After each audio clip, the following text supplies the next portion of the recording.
Good morning. Welcome to the morning run with your favorite cousin, Philip Dukes, everybody's uncle, Uncle Neely, and your first cousin, Big Dog Chico.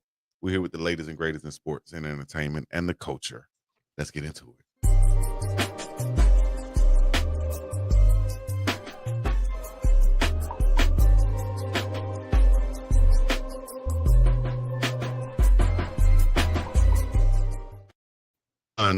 Big Dog Chico, Uncle Neely, Philip Dukes, early in the morning. How are you guys doing on this Monday morning to start the week off? Man, let me tell you something. My thing playing. Hold on a second. Early one Monday. I was gonna hit you with that. Think it's that Gap band. Got to get up. Up in the morning. Yeah, hey, I hate to start the show off like this, but shout out to my dog Corey Holcomb in the 5150 show. Corey Holcomb was talking about somebody, and he said, "Man, she looked like the guy with the forehead from Earth, Wind, and Fire." And then I had to think about it, and I was like, "He looked like the guy with the forehead with that big hairline and the goatee." Woo! Come on now, dog. Come on, man. Good morning, Philip Dukes out there in the ATL, Georgia. What do we do for you, bulldogging dudes like them Georgetown Hoyas? What's happening, Dukes? Man, cool, man. Staying out the way, like always.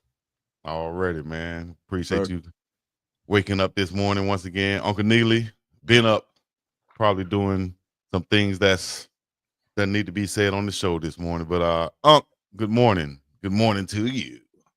Hey, man, I appreciate the love, Big Dog Chico. Always a pleasure to get up in the morning for the morning run. Hey, and look, let me tell y'all this out there in the chat on all three networks.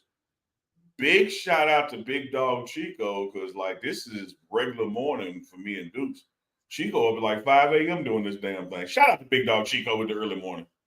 5 o'clock in the morning. Where you going to be? Shouts out to, yeah. I give you 5 points, Unc, if you know the artist who made that song. Oh, you ain't finna give me a damn thing, because I sure can't remember. 5 o'clock. Who made that song, Duke? 5 o'clock in the morning. Where you gonna be? Outside on the corner. MC Light. You better get choked. Lady Rage. I gotta be Sister Soldier. No, no. No, man. Shout out to Philadelphia-born rapper Bahamadia. Shout out to Bahamadia. She had the afro. She was the Philly rapper. Used to be. Yeah, I remember. I couldn't just say her name. I was going to say Lady Butterfly at first, but she was with the Lady Butterfly. Yeah, I know. I definitely know the song. Yeah. Well, we started off on rap music. We might as well get into the culture. You understand what I'm saying? Shout out to Birdman, Cash Money, Lil Wayne, and of course they're on tour right now, the Hot Boys tour. But it's really Lil Wayne's tour. He's the headliner, but he's bringing out special friends. That is the Hot Boys, and the Big Timers, Baby, and Manny Fresh. And I'm sure you guys seen the clip that's gone viral where Baby was on the mic doing his thing. He a game spitter, so he was talking smack. Turk been in jail 6 years. BG been in jail 9 years. Manny Fresh been doing his bam. Then Lil Wayne cut it off and said, "Drop the beat, play the song. We don't need to keep hearing Baby talk." He probably was drunk or something. But why do y'all think Lil Wayne has cut off Baby and just basically kind of like, is it disrespectful what he's doing? I want us to be careful with something out here in social media land and social media space. A lot of times we are overly influenced by how something is captioned, because the caption leads your thought process into what you see and believe it is. So, like, you got people sharing that clip saying Lil Wayne disses Baby, or Lil Wayne is laughing at Baby because of this or that. And then when you watch the clip, that's really not what happens. Nevertheless, I will say this: is Lil Wayne damn tour. He can cut off whatever the hell he want to cut off. And I love the Hot Boys reunion they did down in New Orleans. Watched it when it happened live. Damn near cried. I mean, it was all that and then some. But on this phase of it, Lil Wayne the tip of the spear. He the biggest out of all them on stage. He don't work for Birdman no more. They up there with him. So if he's like, hey man, let's get the show going. So what? But I'm not gonna sit here and say just because whoever recorded that and captioned it, Wayne disses Birdman, that was actually a diss. I mean, hell, that's a diss. Me and Dukes diss you every day. Cause we be telling you come on all the time. You know, what you think, Duke? What you think? It's just like it was like at the family reunion when the uncle get to talking. You're like, man, I don't want to hear all that right now, bro. We trying to play spades, bro. That's all it was, bro. Like, you know, sometimes Thanksgiving, whatever it is, get to talking. Hell, sometimes I be they be like, come on, Dukes. Right? I mean, that type of stuff.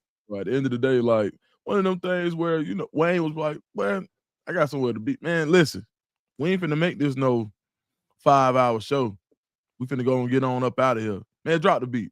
And that's what that was. You know, sometimes people get that microphone, they get to carrying on. You gotta think Lil Wayne been seeing this for all. That's his daddy. So I mean, so he knew he was gonna. He was like, he's gonna keep babbling, and so I'm just gonna go ahead and cut him off right here. Hey man, we talking like, bro. It sounded like, man, you do this all the time, bro. You done said it. We heard you. That's what it looked like. Okay, bro. Come on, pops. Come on now. That's how I say it, man. And so, you know, Wayne was like, all right, look, you know, he finna tell that same story. Turk, you been gone for 9 years, and BG been gone for 20. Wayne like, boy, Dukes, your point is brilliant. I love your point. I love the question that Big Dog Chico posed. But if I may take it just about 10 seconds and prove my point. Yeah. When Lil Wayne said drop that beat, what the DJ did? Drop the beat. Who in charge? Lil Weezy. If Birdman was in charge and Wayne said drop the beat, and the beat wasn't dropped until Birdman said go ahead. It would have been some type of hesitation, at least. There was no hesitation. They damn near muted his mic. I ain't even hear but he was still talking. He was like, man, yeah, exactly. Like, hold down, Playboy. Yeah, yeah. You better put some respect on his name. I mean, Louisiana fans. Yeah. What would you say? Louisiana fans, right? That's what I'm saying. And if you know that, if you notice any concerts you guys have been to, if y'all ever been backstage, they'll have a set play or a playlist of the songs that's going to be played, and usually they'll have a timer up there on stage. Absolutely. And letting you know so that you can stay on time for the entirety of the show, you know, and you won't have those pauses in there like somebody, you know, with a unscheduled, you know, talking point that he want to make, and it lasts 3 to 7 minutes. You're like, dog, I'm getting up out of here. Lil Wayne probably had everything scheduled on point. I got my syrup cup right here that I drink after the 5th song. I got this blunt that I smoke after the 6th song, and now I'm already past this because you want to talk, man. Play the music. You know, man, you know how it is. Like when somebody get the microphone and they don't supposed to be there, then they get to talking. Like that's exactly what it was. Like somebody get the mic and get to talking. They be like, you remember? You know, we went through all of it. Hey. Yeah. Like we tried to do Chico when it's story time with Chico. Oh like, man, you about to say something you supposed to say now? DJ, play the music. Yeah. Don't you ever throw a party or something? You had a microphone and one of your homeboys get on that drink midway through the party, and now he want to come up to you because he know you and say, dog, let me get the mic. I got something to say. No, that'd be me. Let me get the mic, big dog. I got something to say. That's me at the party. Oh, that's Every time we have something in the hood, you know, my uncle had a spot, man. That would be me. They'd be like, "Oh, here go Dukes," but I'm gonna go tell. But you know, I love you, boy. But we've been through it. We came from the struggle, boy. We made it. DJ, drop the beat. It'd be like, somebody come the mic went out. They'd be like, somebody come get Dukes. Here you go. Yeah, I know how it is. Well, that's crazy, man. Shout out to the Hot Boys, though. I think that was the first concert I ever went to. And here's another story. Shout out to Birmingham, Alabama, the West Side, 5 Points. First concert I ever went to, I think back in the day. Yes, it was Cash Money. Shout out to UGK. They were there. But Cash Money came on the stage probably for 2 minutes before a fight broke out and cleared the whole stadium out. And that was all we saw of Cash Money Records. So it's good to see them still doing that thing. What has it been like damn near 30 years ago, dog. Getting old. Oh, I got one before we move on. Best concert you ever been to? Ooh. NEELY?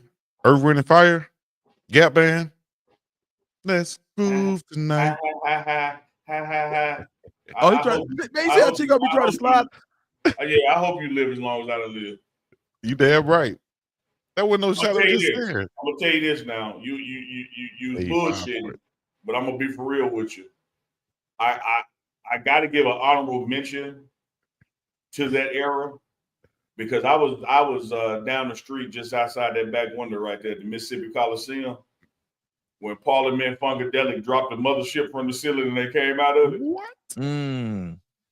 But this is gonna surprise y'all. The best concert I've ever been to, and I have been to many. It was short-lived. They messed it up. Well, one of them messed it up. But that damn Jay-Z and R. Kelly, best of both worlds. Oh, they man. had a show, dog. They had a show. Yeah, I bet. They had a big screen, right, like the size of the back of the arena. And they had like these two tour buses that looked like they were racing through whatever city they were in. And this concert was in New Orleans. So, you know, they had the police helicopter and the radio was saying, we're tracking these two buses coming opposite direction. Looked like they headed to New Orleans, showed the buses on the bridge. And then just as the concert was going to start, the front of two buses bust through the wall. And Jay-Z and R. Kelly got out of each bus. And it was really like a versus battle before there was verses. Right. They would do one of their joint songs together. Then Jay-Z do two of his hits. R. Kelly do two of his hits. And they just went back. And you know their catalog is immense. Oh. But R. Kelly messed it up. Oh, man. R. Kelly messed it up. Great tour. I bet you that was fire, dog. Because R. Kelly, you talk about some hits on top of hits. Let me tell you this, man. Y'all better be glad R. Kelly was locked up because wasn't nobody going to beat him in verses. Boosie said it. Boosie said, man, couldn't nobody touch R. Kelly if they was doing the verses with him, man. What? Live? Yeah, so give me Jay-Z, R. Kelly is number one that I've attended, and give me that Parliament Funkadelic when they dropped the mothership down from the ceiling, number two. Okay. Go ahead, Chico. Me? Yeah. Favorite concert.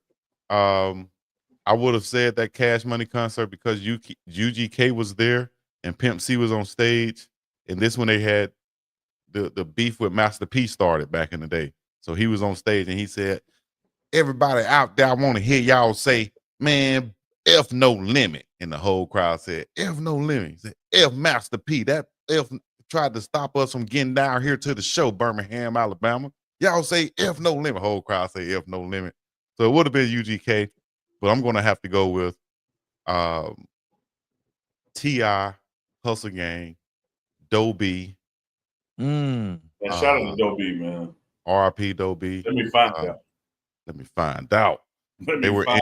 I think this might have been one of his last performances in Alabama, but I ended up getting a ticket to the concert. I think it was like in Hoover, Alabama somewhere. And man, I somehow got a front row ticket right in the middle.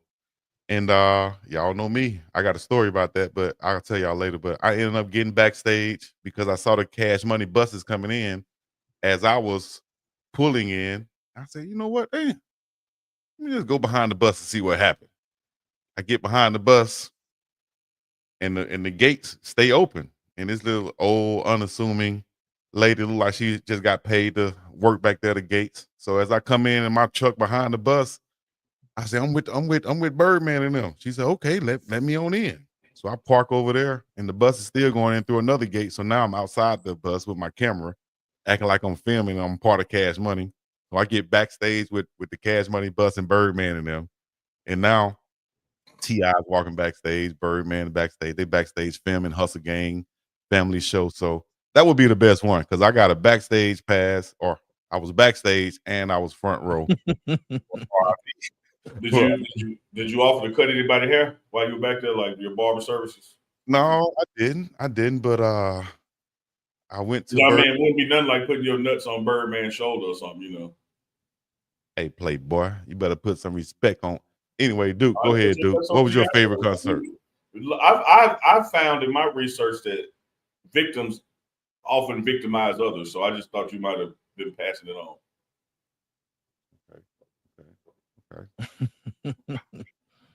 Go ahead, Duke.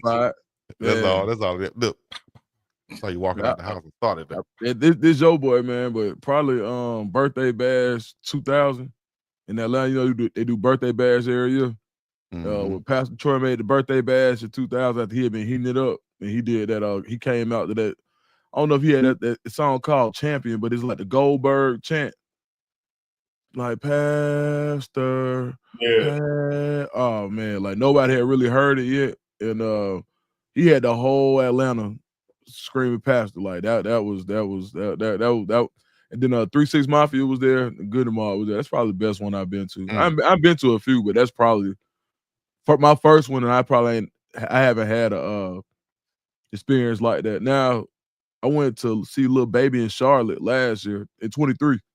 That was pretty cool. I saw I had some flow seats there, so that was pretty cool. But yeah, that's about it for me. Dude, you gonna love this one, man. Mm-hmm. Goody Mob was inching up. They hadn't peaked yet, but they were inching up. Mm-hmm. And they had a concert here in Jackson at the City Auditorium, right? And it was sold out. Like it was sold out. But a storm happened that night. And so, like, when I'm telling you it's supposed to be 2,000 people there, and it was 50. And so everybody right in front of the stage, it was like a damn intimate concert because it was just Goody Mob, no opening, no closer, just them. Like it was promoting the album kind of tour and smaller market. Now that might have been like the best environment just because it felt like what you described. Like, they doing this for me. It's like it's like we're at the house. Yeah, no, for sure. Like that's how I felt like when you get those one-on-one experiences where it's like, man, it's like we you kicking it with your partners. Like, that's probably was what I would have really liked to have been there. Now that's dope. And that was one of the coldest opening verses ever. When the scene unfold, young girls, 13 years old, expose themselves to any Tom, Dick, Hank. Man, if you go back and listen to that song now, it makes so much sense. Man, it's like everything they said in that song came true. Everything. Right. Concentration camps laced with gas pipelines. Hey, y'all remember y'all used to wear your scullies like this with the cuff at the top? Like Naughty by Nature. With the low shades on. With the low shades. Call each other fool. Naughty by Nature. Shouts out to Naughty by Nature. What was the first album that you guys purchased? CD, tape, anything like that? Mine was 1993 by Naughty by Nature. And I had a chance to purchase, it was a bootleg too. I remember they were selling it outside the record store in Selma. Dude had a cardboard box with tapes in them. And I could have brought the Chronic, but I knew everybody had that. I knew my cousin already had that in his car. I said, I'm gonna get something nobody listened to. Nobody listens to East Coast music down here. Well, I'm getting Naughty by Nature. We straight up 10 years apart because mine would have been 93. Mine would have been 83. Run DMC Kings of Rock. The album cover with just the glasses and the hats on it. Ooh, dope. Oh yeah. Kings does rock. There is none higher. Sucker MCs. Call me. What was yours, Dukes? It's kind of funny, man, but Sir Mix a Lot, Baby Got Back. And now we know that Dukes is the way he is. Yeah. No, I got something for you. That was the first one. I ain't even cap you down, man. It was funny, man, because man, I went to go stay with my dad for the weekend. And I think my dad was moving out of town. I might have only seen him like once that month, something like that. So, you get them little trips, they be trying to skin you down, like, oh yeah, man. So man, we went in the mall. I said, man, Pop, you'll get this tape for me because I couldn't get it yet. He got it. He wasn't paying no attention, I guess. I don't know how he missed that big booty on the cover, but I took it to the crib. My mama had a fit, but like, where you get this from? She thought it was my sister and them tape, but my sister's 54 and 53. She thought it was their tape, but it was mine. But hey, man, I switched the tapes out so I could keep it. So that's. You say his anaconda don't moan none unless you got time. Dude, let me tell you a story. Let me tell you a secret though, dude. Your dad knew exactly what tape you were buying or he was purchasing for you. It was just that he was like, I'm proud today. Man, I can, Chico, I can go for that, Chico. Yeah, but like, nah, my dad one of them. For sure. Man. He's like, "How about it, bro?" FAN. He been a fan his whole life. FAN. Yeah. I know what you're talking about. You said fan. You could have been asking him to buy you a Boy George tape, so he would probably have his ear like, okay. Yeah, he what was it? Yeah, they knew it was something wrong with me like early. Like they was like, oh yeah, we ain't got to work like with him. Oh yes, it's something. Yeah. What's a guilty pleasure? What was a tape or CD or music that you listened to that maybe you had some friends or family used to mess with you or give you a hard time about, or something that was just non-conventional? You know what I mean? For me, Jerry Clower. Jerry Clower? I still listen to Jerry Clower. I heard of that. Is that like the just a country comedian, an old white guy, country comedian telling stories. Yeah. Okay. I was gonna say like talk, records that they just talk and do like the country type stuff on, but it's not really music per se. Dukes, you see what happened with Chico? Don't stick to the script. Like we right about now we're supposed to be talking about you in the combine. I'm not sticking to the script. Come on, dog. Come on, dog. Well, mine then. We'll get to the combine in a minute, but mine was Marilyn Manson. God damn! He couldn't wait. He couldn't wait. He could not wait. He couldn't wait to share that way. Let me tell you, Dukes. Let me tell you, beautiful people. Beautiful people. Like that man tried to tell you a secret about your daddy, like you didn't know. Let me tell you a secret about Chico, like you don't know. The reason I tried to wrap that up is because I know why he asked the question. He didn't ask the question because he wanted to hear us. He wanted to tell everybody Marilyn Manson. He couldn't wait. The question was about. Hey, chat. Y'all see how they do? So I'm like, y'all see how they do? I'd be wrong about me muting mics over here now. Like he said he'll do me. I'd be wrong if I did that. He know damn well all he wanted to do is he wanted to tell the chat he's like Marilyn Manson. Chico, what I do? I just asked the question, man. I just asked the question. Good morning. Riding my forklift, get off work. Me in Colorado Chico, checking in. Chico. Now. Hey, but since we can't hear you. Now he can't hear you. What's up, man? Chico. Here we go. So, I'm in the refrigerator. Hey, how did you get into Marilyn Manson? Of all things. Great question. His cousin both broke that church window. Some damn satanic shit. Yeah. Could have been. That was close. Out there killing chickens and never did that. Animal sacrifices. Drinking the blood and stuff. Yeah, he told us. This is the cup of my blood. Nah. How did I get into Marilyn Manson? I probably just watching MTV or something. Honestly, I love that beat, that song, that Beautiful People song. I don't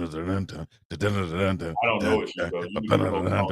I love that beat, man. That was dope to me, and I just got it too. I knew no one at school was going to be listening to it, so I used to carry it in my pocket, right? Yeah. And black folks, if you show them a picture, are you Gothic? Not at all. Did you identify Gothic? Not at all. But I knew that this beat was dope. Nobody else was listening to it, and if I carried it in my pocket and showed it to some people, I saw their reaction. So I was like, oh, yeah, I'm scared of the crazy white guy on the cover, huh? All right, look what I got. Man, Chico crazy, man. Chico, I ain't messing with Chico. All right. Nobody messed with me that year. You know what I mean? Not saying they messed with me any other year, but this was in response to you getting chased on to the projects. No. You went Marilyn Manson to scare him off instead of whooping ass. I got Lord have mercy, man. My gosh. I see what you did. So, anyways, I like the song, and then I brought the tape and started listening. I was like, man, some of this stuff kind of dope. So yeah, I listened to it. That what's up, Chico? Yeah, that's all. You're a unique individual, Chico. Very unique, and I'm happy about it. My name been Chico my whole life, so y'all don't understand how I used to pray as a little kid for my name so I could wake up and my name be Mike or Daryl or John or Chris. You ain't like Chico? Yeah, I used to hate Chico for some time because everybody why you walk into anywhere. Because you walk in anywhere and you say Chico, they know exactly who you talking about. You can't be lying talking about nobody else. It's not getting confused with nobody else. Was it Mike J or Mike but B? That's what you didn't like about it. I didn't like it at the time. Yeah, at some point. You know why everybody called me Neely? Because your name is you got a common first name. Exactly. When I was growing up, it was 10 Chris's in the room. And then when the teacher would try to call me by my middle name, that's Daryl. It was 5 of them. But no matter where I go, they would want Neely. So like all my life, hey, Neely. Because they be like, Chris, and 5 people jump up, no, Neely, that one. Here's the thing, though. You ain't never had that problem, and you wanted to be. Yeah, of course. If same way you wanted a unique name, you know, because you were younger and everybody else had Chris or Daryl, it was kind of like the opposite. But I will say this: every person I know from back home who has the last name Neely, people call them Neely. My family originates in Alabama, so I'm not surprised you run into some Alabama Neelys. And I'm also not surprised about that story because even when you were around a bunch of Neelys, everybody be called Neely. Neely. What Neely? Neely. Shout out to Mark Neely. Shout out to his pops, Tori Neely. Shout out to the whole family of the Neelys, because all of them named Neely. I can't even remember no first names now. I just know Neely. Neely the girl cousin. Neely the sister. Salty Bet say Chico is extra light skinned. How am I extra light skinned now? You're Marilyn Manson. The beautiful people. The beautiful hey, people. Look, Chico. So, and I ain't even joking. I'm interested. Like, so Chico, like, you didn't like he just thought about it. So you ain't like being like unique with the name, but you like standing out when it came to like the music taste. What I'm saying, it was only like or busting windows. It was only like here and there, you know, certain times where I didn't like the name. Like right now, I'm glad my name's Chico. You know what I mean? And it was a lot of time in my life where I like that. But certain times coming up, you'd be like, dang, I just wish my name was regular. Like it's some famous people out there that walk around and be like, man, I wish I could just be, you know, walk around like everybody else and not be famous. You know what I mean? So basically your popularity due to your name, or some of it, like it just kind of made you want to have a more common name so you didn't have to be so popular. Part of it, you know, kind of like that. I look at Uncle Neely, you know, but it was just, I just knew that if someone told a story or someone saw or did this and they said Chico did it, they knew that they were talking about me. That's all, you know. And it was just well. First of all, let me as your public defender, let me help you out. Please, that wasn't just because of your name. That was because of your historic behavior. Like your name could have been. Uncle Neely always breaking it down to the bone. No. Break it down, Uncle Neely. Your name could have been James. And when they saw the church window was busted and they said James did it, they were gonna know which damn James it was. Any James in the project. It was gonna be badass James, not little James, not fat James, not light skinned James, not James with the nappy hair, not James that stay over there on the projects. It was gonna be badass James, just like it was badass Chico. So they didn't know it was you and not you because of your name. It's your historic pattern of poor decision making when presented with choices that they know. Oh, that's Chico. Don't judge me on my choices, on my decisions, if you don't know the choices that I had. You understand what I'm saying? So that started off like it was gonna be philosophical, but it sure went out the rails quick. It didn't make no sense. Well, you got it didn't make sense. He said, "Don't judge his decisions if you didn't know." Okay, Chico. If you don't know the choices I had, you understand what I'm saying? Yeah. No, but they did used to call me little badass Chico though. I ain't gonna lie about that. I was a little badass Chico for a good little while. That boy Chico, a master deflector. He was like, I was about to rest my case, but what you're telling me is your baseball coach said, "Hey, you got to ride with me in the van with no windows or bust that window," and you bust the window. Like you, ladies and gentlemen, boys and girls, back to the subjects of college football. Back on track. Shedeur Sanders, as we said from the East West Shrine Bowl, he didn't throw. He just did interviews with the NFL scouts. Invited to the NFL Combine, and the word on the street is he will not be throwing again. But if y'all listen to the Morning Run or Uncle Chico Live or You Tell Me, y'all would have heard us saying these things, that we don't think Shedeur will be throwing, nor does he need to throw. And if he does throw, I think the first time we'll see him throwing is at the Colorado Pro Day to his own receivers. Philip Dukes. What do you guys think about this report coming out with Shedeur Sanders not throwing at the Combine? Combine is later this week. We've officially reached Combine week. And I know our man Philip Dukes is going to be in attendance, and we'll be doing a show live from there later this week. And as much as I'm going to defer to him as the boots on the ground, let me tell you, having worked at an agency, 2 agencies, and been to a couple of combines, this ain't abnormal. You know, you have plenty of athletes that when it comes to what that position does, and they've already proven it on the field with film and stats and awards and trophies and et cetera, that they don't participate in that particular drill at the combine when they can do it in the confines of their own environment at their pro day with their personnel, with their equipment man, sleeping in their bed, everything that goes with it. Because what you're trying to do is you're trying to validate and prove what they've already seen from the football season. The combines, these pro days, none of that really matters. What matters has already happened. Shedeur Sanders won the Johnny Unitas Award. Shedeur Sanders for 2 years was exceptional in his conference at his position. Shedeur Sanders finished his collegiate career leading NCAA history in completion percentage. There's nothing he can prove in Indianapolis by throwing the ball. It's just not. So if he makes the decision and sticks with the decision to not throw, it's really par for the course for, you know, a premier quarterback that he is, and it's not going to impact his draft stock one bit, particularly not negativity. Yeah, I mean, Uncle Neely nailed it in there too. I mean, last year, Caleb Wood, top 3 quarterbacks didn't throw. Say that again. Say that again for him, Dukes. Yeah, last year, the top 3 quarterbacks didn't throw at the combine. Caleb Williams, Drake May, or Jaden Daniels, rookie of the year. Like nobody threw last year. So this is what they call a nothing burger, but it's also what we know is the prime time effect, right? Last name, as Coach Dre said in the chat, it's just based. It's Shedeur's not throwing. Duh. That's what I wanted to say when I read that headline. Duh. Like, of course he's not throwing, bro. Like, he's projected to be 1 or 2. Like, why would he throw? He's gonna throw at pro day where he's comfortable. He's gonna show his best self. He's gonna have a script that people are he's gonna have a script that has been placed in his hands to show the throws that the teams have said they want to see. Yeah. You're gonna see an 18-yard out. You're gonna see a post on the run, and you're gonna see him roll out, and he's gonna unleash the ball. We see it every year, the same throws, right? But when you've done so much already with your body of work, you don't have to go and be on their time. They have to come get on your time.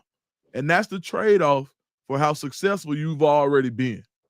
And it's fair. It happens every year. This ain't news. And it's just one of those things that is the reason why you have to be.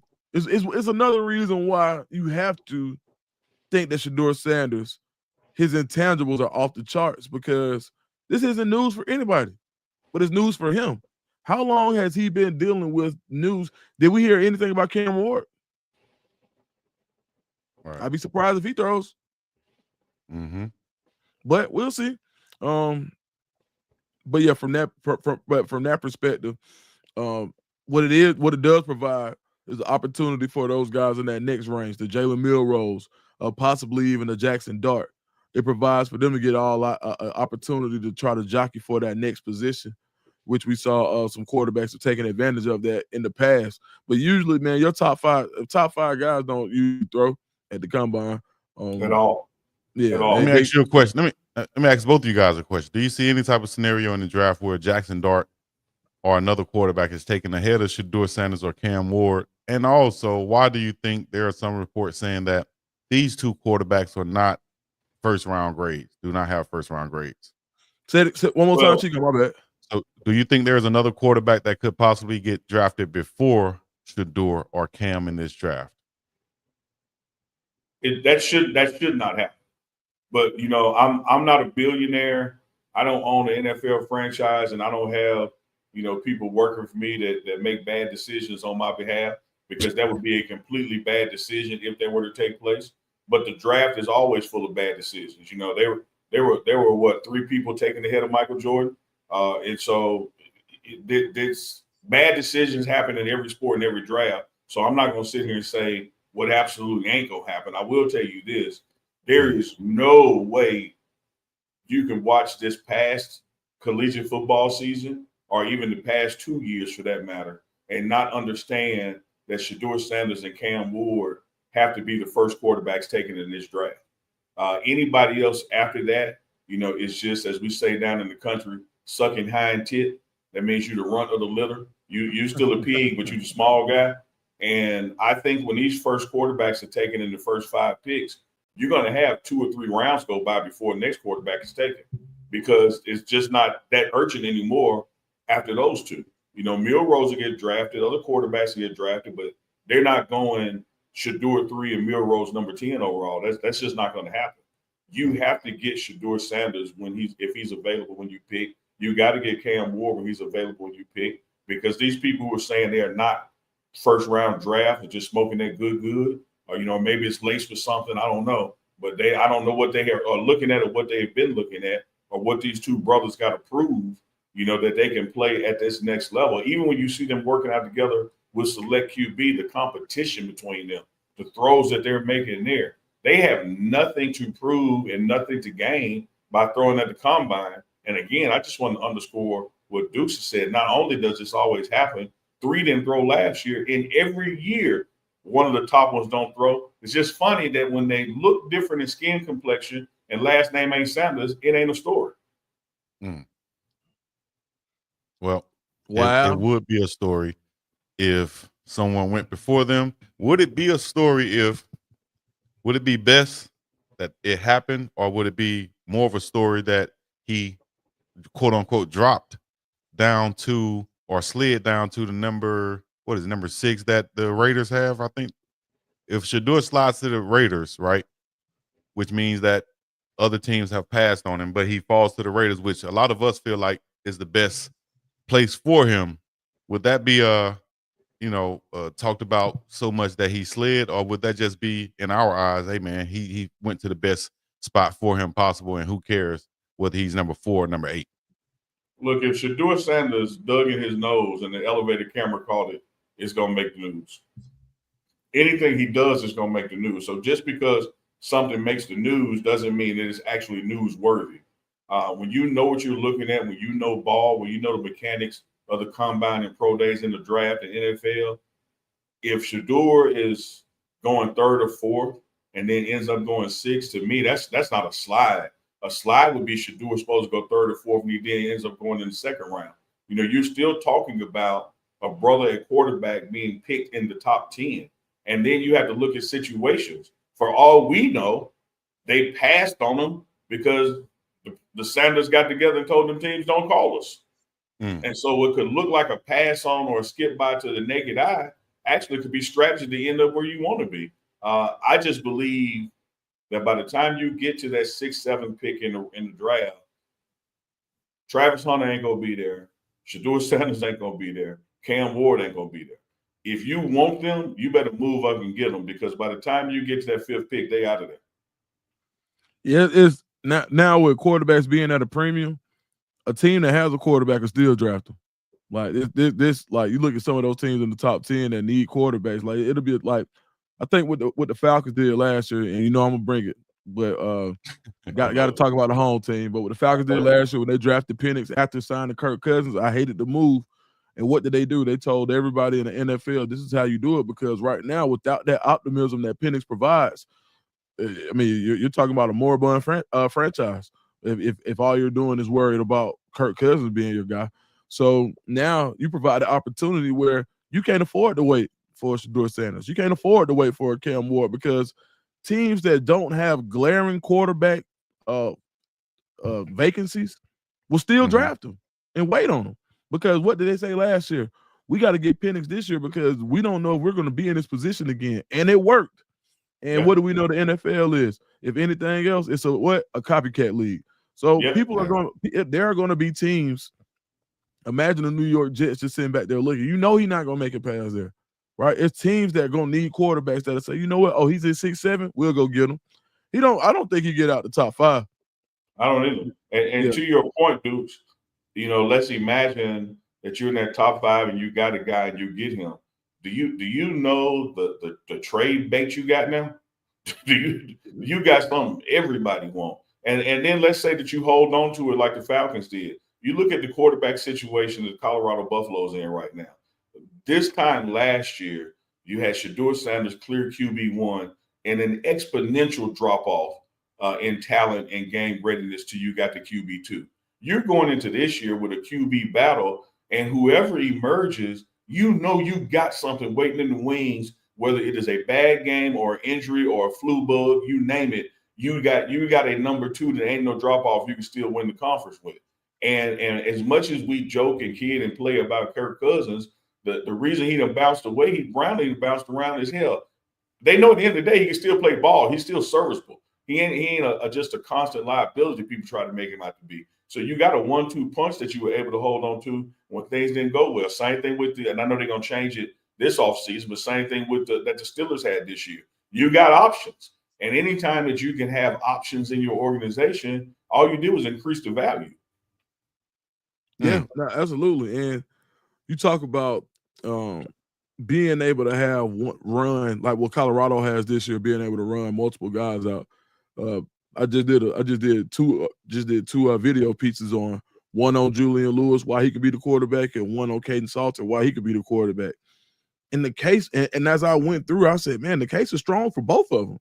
Well, what did you see the common thread when it came to you look at the top quarterbacks in the country, the national championship contenders, that perennial national championship contenders, they got more than one top quarterback.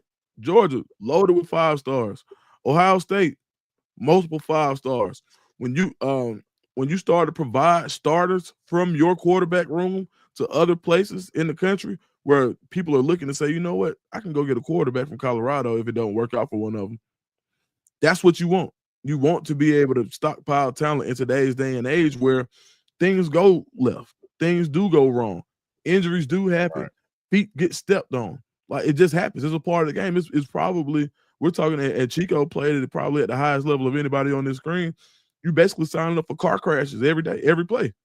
So why wouldn't you want somebody else to be able to control the team and guide your team who's just as talented as the first guy? And so with all that being said, to loop it back into the draft, you'd be a damn fool to let Shedeur, excuse my language, but you'd be a fool to let Shedeur Sanders get out of the top 5. And I'm telling you, there's going to be a team that's going to draft Shedeur and hold somebody hostage and say, all right, okay, you ain't want to pick. Oh, y'all let him get to me?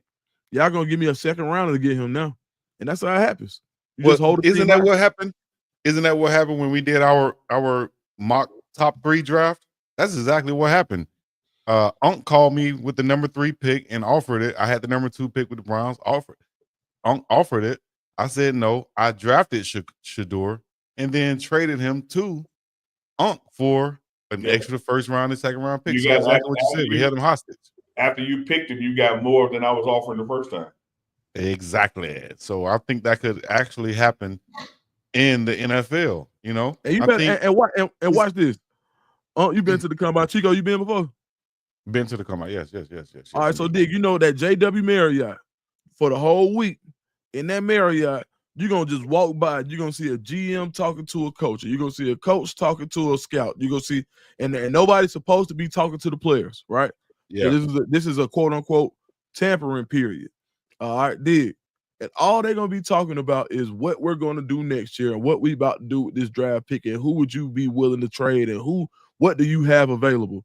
All these cakes are getting baked right now. As we speak Monday, everybody's up there. They're gonna be at that bar and they're gonna be figuring out who really wants to do it. And then this is what's gonna happen. You're gonna see Ian Rappaport happen. He's gonna be walking through all that bar. Look, shout out to Ian. Ian Rappaport's gonna be walking through that bar, and then there's gonna be a GM that pulls in and say, hey, we not gonna draft Shedeur. And they're gonna go put that out there, right? And then all they're going to do is wait for people to say, oh, well, we don't have to worry about them because they're not going to draft Shedeur. And all you're going to see all of this stuff happen. It happens every year, but it's going to definitely happen this year with Shedeur. Yeah. And all it is a smoke screen. Man, I'm about to tell you, Dukes, more lies happen at that JW Marriott bar than a bar at the hood on Friday night on payday weekend. Like, everybody selling dreams, everybody lying. You have to be able to cut through the bullshit because you got to keep in mind, these are billion-dollar organizations. And if you think they're going to straight up share their internal trade secrets with you and give away some leverage for nothing. Like, you got to take everything with a grain of salt, because all of it is posturing, and even the negative talk. It's kind of like, you out with Chico and y'all chilling, and a group of babes come in, like, damn, Chico, I think she bad right there. What you think? And Chico like, nah, nigga, you can do better than that. I wouldn't talk to her if I were you. You go get your drink, come back, and he on her. All he was trying to do is talk you off of her. So like that, you see that happening the whole combine week. Right. Absolutely. Yeah. It's going to be a lot of different agents up there also.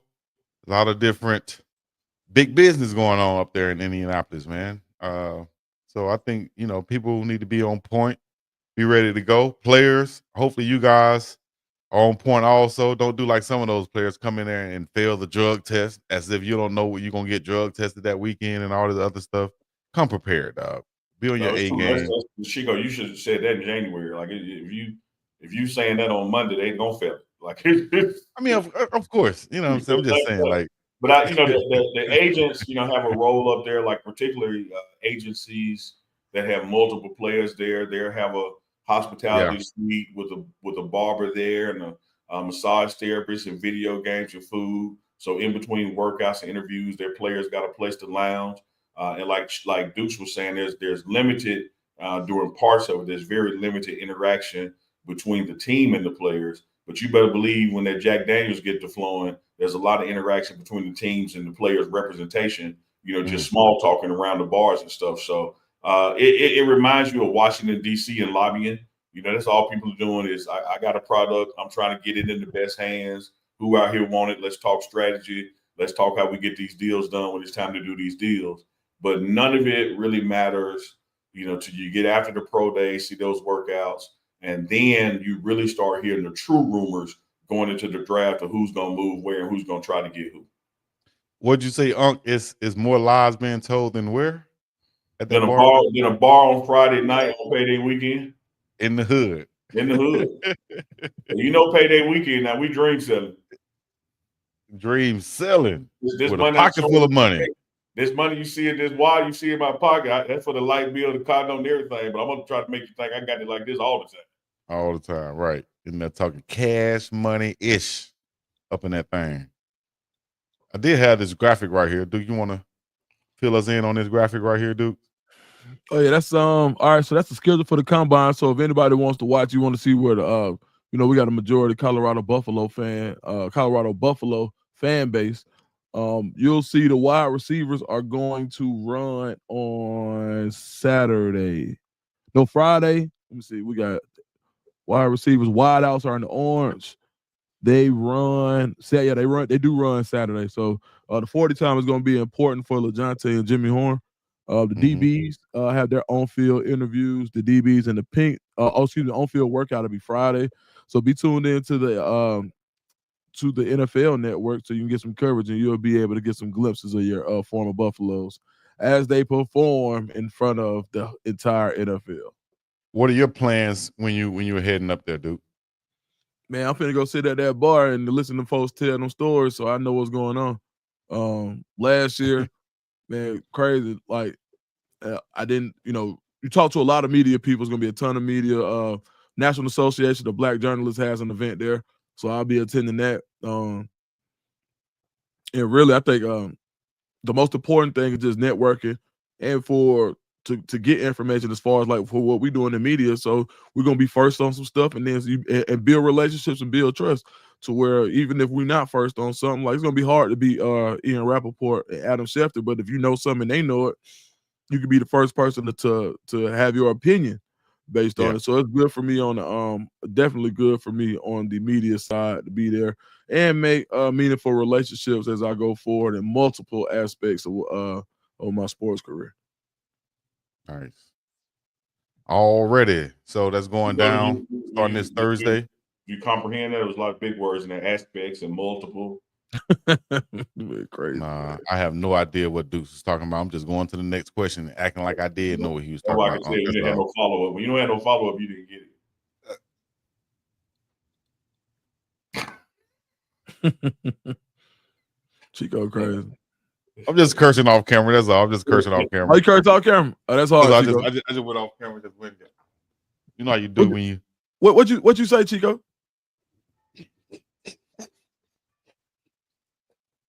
All right, and back to the regularly scheduled program. Make sure you guys follow, like, and subscribe for the morning run right here. Big Dog Chico, Uncle Neely, and Philip Dukes. That's Uncle Neely, the guy in the middle right there. If you guys didn't know. Unc, you want to leave us with some? We're coming up on the last 10 minutes, I guess you could say. Not couple, hey, but last 10 minutes on the show. Chico, bring hold it to us. Chico, here we go. Man, you know Friday, I was This out. is where we go off the rail, people. If you guys are watching right now, of course, this is the number 2 most watched show on YouTube by families who has a household of 1 or more.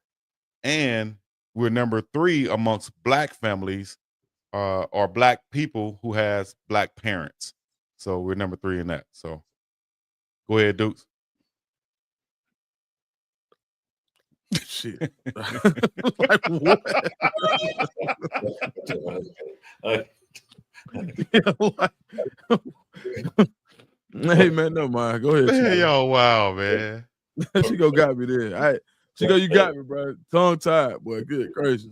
You got me. I ain't know where those stats came from. I was like, I'm listening. I'm like, what? He dropped something last night. He dropped something last night on Uncle Chico Live. I said, where you get that shit from? Instead of saying I did the research, I ran our analytics, he barked me. I'm like, man, I'm just trying to get you to validate the source. Like, where you get it from? I said where I got it from. The researchers, our research department did that. And they found out, Dukes, that Uncle Chico is the number 1 watch show on YouTube for all people who have parents that was born before 1982. So if your parents were born before 1982, this is the number 1 show for you. That's Uncle Chico. The Morning Run is number 2, though, amongst, like I said, black people who have black parents. We're number 2. We should be number 1. Black people with white parents. Like what they I didn't do that research yet. I'll check on that. If you guys can give us the research or in the chat, let us know real quick. Like, now War Damn Eagle. Uncle Dukes just put it in the chat. Hey, Duke, let me tell you a story about War Eagle real quick. All right. I was at Auburn on a recruiting visit, right? Yeah. And so one of the reasons why I took the visit to Auburn, I wanted to go. Shout out to Coach Joe Witt, who recruited me very hard. And I think his son is coaching now. Yeah, his son, the defense coordinator for Washington. Exactly. Yep. Lil Joe Witt Jr. Yeah. So man, Coach Joe Witt was recruiting me hard, dog. He was recruiting me hard. I remember when I was signing the all-star football information and they had commitment and put down where you committed to. I just really wanted to have a commitment somewhere. So instead of putting Auburn, I put UAB. Man, Coach Joe Witt saw that. He was like, he called me and said, man, hey man, I just saw that you put down UAB. You committed to UAB, man, on me? I was like, oh, man, my bad, coach. He said, man, it's time for you to come back up to a game. I said, okay. So I had one coach who's one Caucasian coach in high school who's a huge Auburn fan. So I said, coach, you want to take me to the Auburn game? He said, hell yeah. I was like his favorite player from then on. So he took myself and another recruit. We went to the Auburn game. But here's the story about War Eagle. People kept coming up to me or passing by me. They kept yelling in my face. This is what I'm thinking. They kept yelling in my face, War Eagle, as they passed by. War Eagle, War Eagle, War Damn Eagle. I wasn't a real Auburn fan at the time, right? So I asked someone, I said, hey, man, why these folks keep yelling War Eagle in my face, dog? I'm getting tired of this War Eagle stuff. They said, man, you're supposed to say it back. I said, oh. But damn, I didn't know that part, so I started saying it back. War Eagle, but War Eagle, whatever. So that's my War Eagle story, guys. If y'all don't know, you're supposed to say it back the same way you say Roll Tide.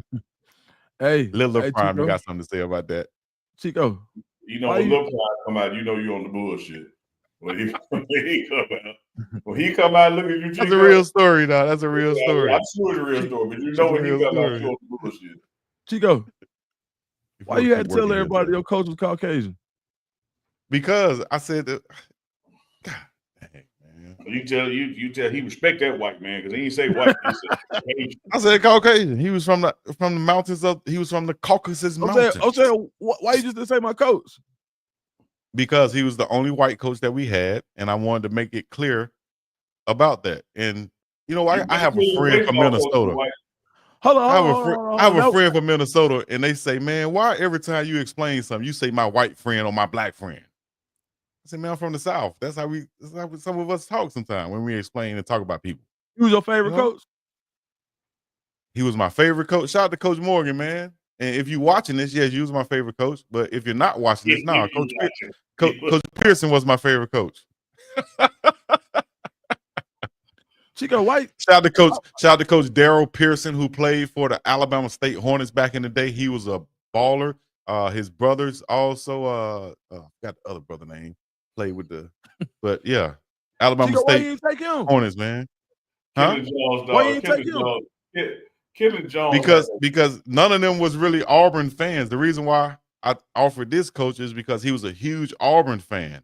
And I knew that he would. That ain't why you offered it. You needed a ride and you knew he was going to bite the hook. Listen, what I was about to say that part too. Hell, we needed a ride to get there. I knew none of the black coaches really didn't care about going to damn Auburn. All of them came from HBCU, so they wanted me to go to Bama State or A&M. And so Auburn. That damn Kendall Jones got a masterful jab. My coach is good white folk. He's scared. Here's a story about that real quick. I won't hold y'all too long. Masterful jab, man. My coach one time left, who was a black coach from Fayetteville State who went to Alabama State. But he left one day, and I think he did it on purpose because what he did was he came back before the practice was over. He said, "Man, listen, man, this is how you talk."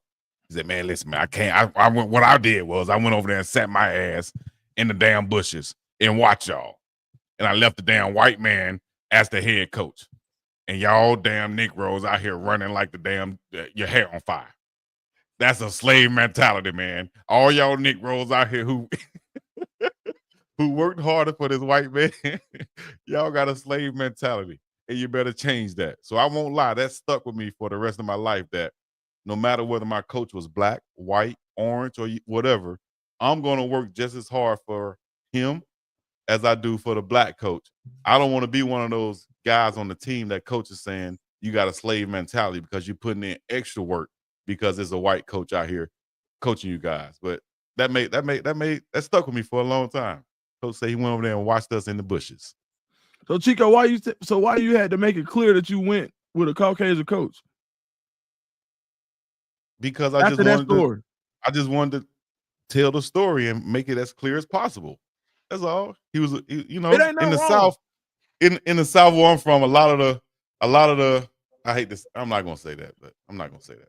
Just put it like this. Shout out to Coach Morgan. He was my only white coach that we had in high school. And that's who I asked to take me because he was a huge Auburn fan. He just happened to be white, and he happened to be an Auburn fan. So he took us on a recruiting thing. That's who I went.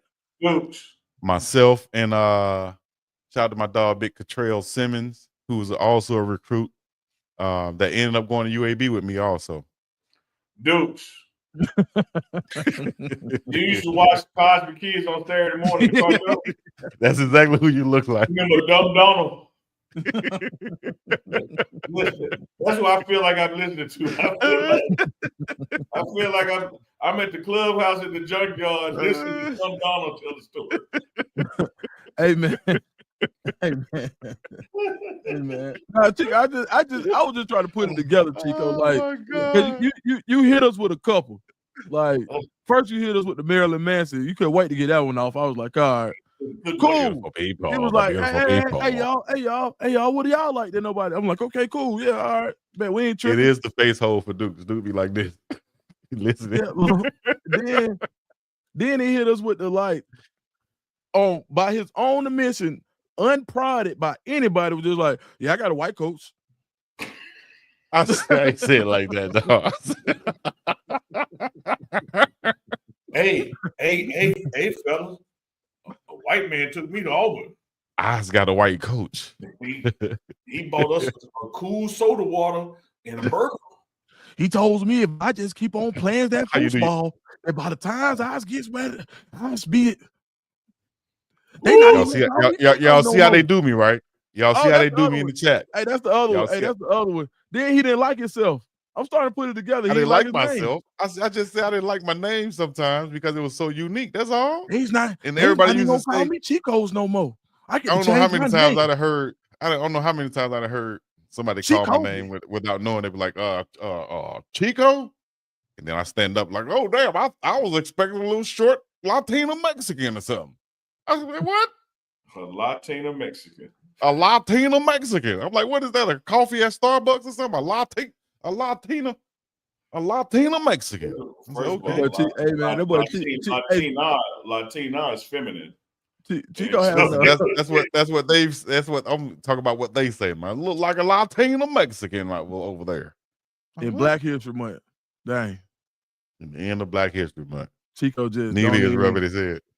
Chico did it to himself, self-inflicted wounds. He's scared. Which team do y'all want Sanders to get drafted to? That's a real question. I'll say something. I'm gonna leave it there. I ain't gonna say nothing. Leave it right there. Yeah, I ain't gonna say a word. New York Giants for me, man. I would like to see him be in the world's capital marketing situation. City never sleeps. I appreciate that. Everywhere. I think he's built for that. I think he's built for Madison Avenue advertising. I think he's built for a continuous billboard on Times Square. I think everything that New York brings to the table as a city, as a marketing environment, that when it comes to teams and teams market, yeah, the Cowboys may be America's team, maybe most valuable NFL franchise, but when you look at the ancillary things playing football, you cannot beat being in New York or Los Angeles. Oh, I'll let the comments. New York or Los Angeles, Unc? Can't beat it. I'm sticking with Las Vegas, dog. I don't like Shedeur wearing the blue of New York. I don't like it. I don't like it. Yeah, it's New York, but I don't like that ugly New York Giant blue. He'll look so much colder and so much better, and those jerseys would sell a lot more in that black and silver. Somebody look in their uniform. I now have a whole other list of concerns.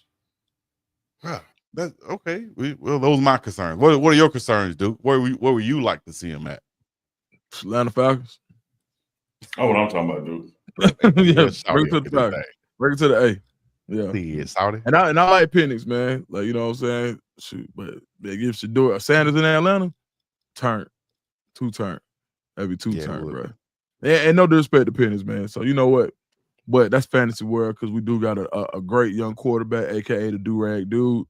So outside of that, man, I ain't gonna lie to you. I think I don't know if they have it. Where did Jacksonville ended up? Jaguars. They're back behind the Raiders.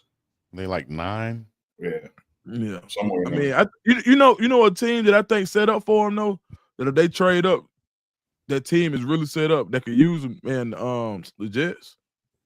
They got weapons. They got everything. They got weapons on offense. They got great defense. Coach, guess where it is. Guess where it is. Yeah, if they trade it up, I would like to see him with the Jets. I think they got a better cachet for him to be successful earlier on, for sure. And guess where they are? Where? In New York. In New York, number 6. And I like that green on him better than that blue, even though, you know, shout out to my true blues out there. But I like the Jets with Shedeur better. I like the Jets or Las Vegas for Shedeur. I wouldn't hate on Cleveland either. I just see Cam Ward in that Cleveland Browns uniform. That's what I see.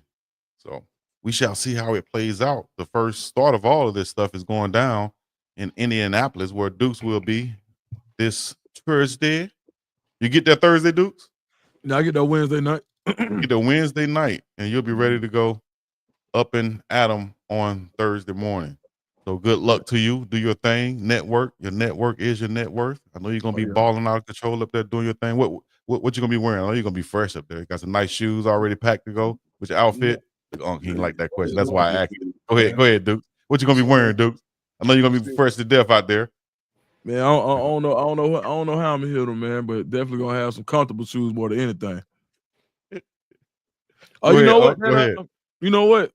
Wayne concert. I am gonna get first. Wayne got a concert in Naptown Thursday. Shout out to Bull, man. Bull said he gonna look out. So there you go. I'm hit that Bull, good people. And I was dead serious, man. You know, Duke's gonna be fresh out that thing. He gonna shoot like Prime. Duke, let me ask you this: like Prime said, dog, I go from the feet up. Most people go from the head to the toes. I go from the feet to the head.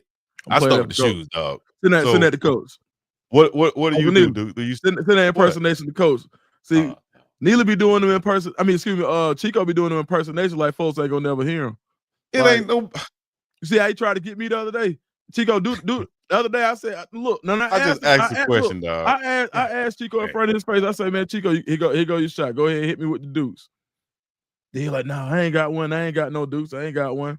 It just naturally happened, man. That's all. You know, yeah, boom. As soon as I ain't on the show, here go Chico. Man, yeah, he went crazy. Gave me a 5-minute impersonation, man. I said, damn, Chico. I'm gonna tell you, Dukes, like I've told Chico many occasions. Lord have mercy. If I had bottoms on, I would get up and walk off right now. I can't stand up. Like that's all. Crazy, I just been gone, man. But if I I'm gonna have to start doing this show in bottoms, because if I had some bottoms on, I probably I'd get up. You get up and walk out right now, like Rick Ross did on the 85 South show. I just let it up. That's all. I just asked the question. Chico got a neo soul fro. Damn. Look like I would have been a love interest in a what's her name? Jasmine. What's her name? All I know is, dude, I would have been a love interest in one of those videos. It was the 50-minute and like 24-second mark. And Chico said, "Hey Neely, what you got? Take us out of here." It's now 106 because he done went through 4 stories. Yeah. Hey, for real, I be knowing what to do now. Yeah. See, Deuce, go ahead, Deuce. Deuce be egging it on, though, but go ahead. No, because now I know what it is. See, when one Chico be sliding little shots at me every now and then, I just write them down, and so I don't even hit back at Chico. I just let Chico tell his story, and I just ask about it. He hit himself. Leon, shout out to Leon. On Plaxico Birds now. Leon, shout out to Leon. That's actually a great. That's a little bar right there, Chico. Chico Plaxico. shout out to Leon. Leon said Love Jones starring Chico and Neil Carter.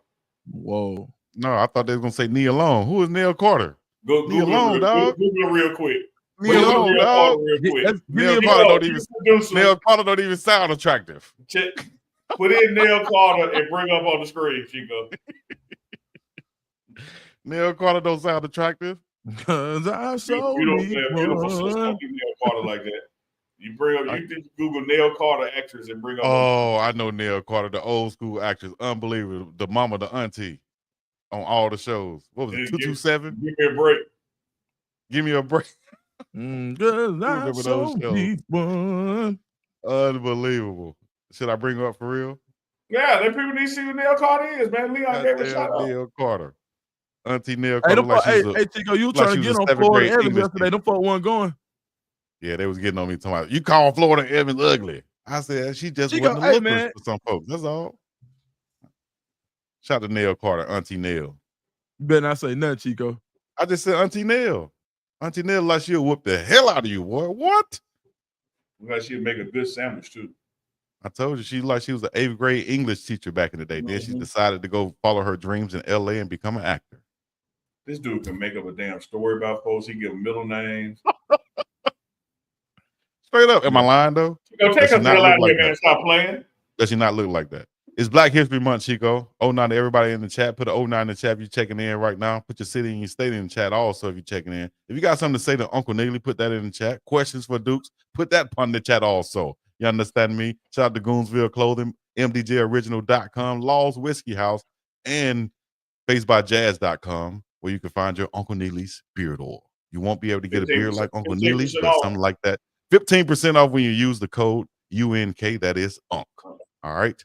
And we're getting ready to close it out on radio station 187.4 on your FM dial. This is DJ's 187.4. Uncle Neely, Philip Dukes, y'all got something? Take us out of here with. Y'all stay tuned. Keep on rocking with us. We appreciate the chat. Appreciate y'all hitting those thumbs up on all 3 channels. We got more to come all week long. Deuce the Scoop will be in Indianapolis for the combine later this week. But before we go there, we got You Tell Me Live tomorrow night. We got the morning run on Wednesday morning. We got Wednesday with Warren on Wednesday evening. Then by that time, Dukes to Scoop is in Naptown, so y'all can expect some exclusive coverage from Dukes to Scoop while he's in Indianapolis at the combine. Hey, there's a lot of people that can bring it, but can't nobody bring it like Dukes to Scoop, Big Dog Chico, and Uncle Neely on D Pregame Network. Y'all keep rocking with us. Stay tuned for more. Much love. Chico, learn how to love yourself. I love myself, Duke. What do you mean? I love myself. Yeah. You ain't tell us what shoes you was gonna be wearing and what outfit you. All right, anyways, take us out of here, Dukes. I'm just playing. Hey, we appreciate you guys joining in. Go to all 3 channels. Go to Big Dog Chico channel. Go to Dukes to Scoop channel. Got 2 videos up on the quarterback competition. Uncle Neely got a ton of good content. Man, Wednesdays with Warren last week went crazy. So hey man, y'all check it out. Oh, I'm gonna wear these. Yes. Cold blooded. I told you he can be fly. You know what I mean? So that's my cousin who get fly right there. I'm the cousin who just show up with the team issue clothes on. You feel what I'm saying? I'm wearing that's what I'm wearing, Big Dog. Until next time, until the next morning run. Y'all know what to do. Big Dog Chico show coming too. Y'all know before we come on the app, you call it Chico Molly. And not Molly from ESPN, Molly because he be on that Molly. Man. You're just gonna hold the people hostage once again now. Great show, guys. We appreciate that, Mike.